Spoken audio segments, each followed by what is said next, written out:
કેમ છો દર્શક મિત્રો? સૌનું સ્વાગત છે અનુજ રેસીપીમાં. આજે આપણે બનાવવાના છે કાળા તલનું કચરિયું.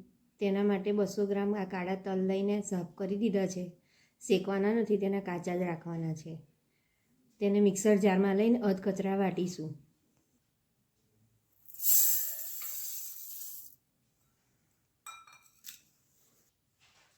તો જુઓ, આ રીતના થોડા અધકચરા રહે એવું પીસી લઈશું. હવે તેમાં આપણે ગોળ નાખીશું.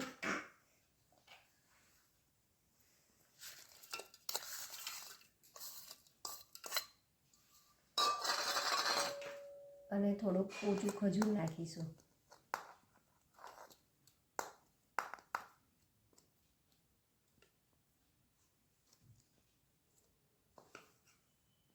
ફરીથી એને ગ્રાઇન્ડ કરી દઈશું. જુઓ, આ રીતનું ગ્રાઇન્ડ થઈ ગયું છે.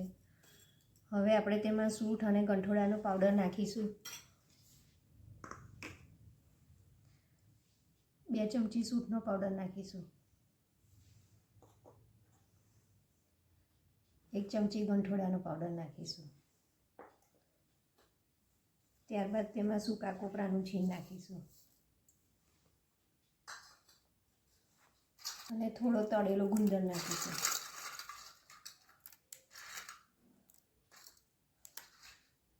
ફરીથી તેને ગ્રાઇન્ડ કરી દઈશું. હવે તેમાં 2-3 ચમચી તલનું તેલ ઉમેરીશું.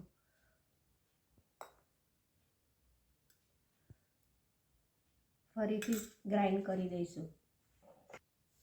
તો જુઓ, આ રીતનું થઈ ગયું છે. તેને એક બાઉલમાં કાઢી લઈશું.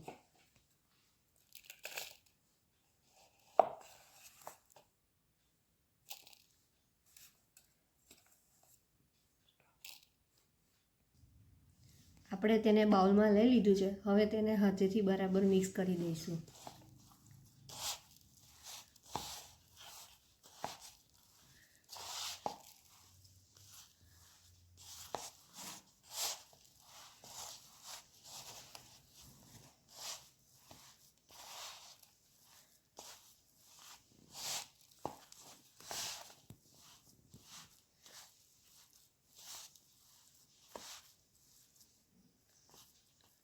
તો આ તૈયાર થઈ ગયું છે. તો તૈયાર છે કચરિયું. આ સફેદ તલનું પણ કર્યું છે. સેમ રીતથી જ કર્યું છે. કાળા તલની જગ્યાએ સફેદ તલ લેવાના છે. બંનેની રીત સેમ જ છે. આપણે તેને હવે આ રીતનું મોલ્ડ લઈ તેમાં અરેન્જ કરી દઈશું.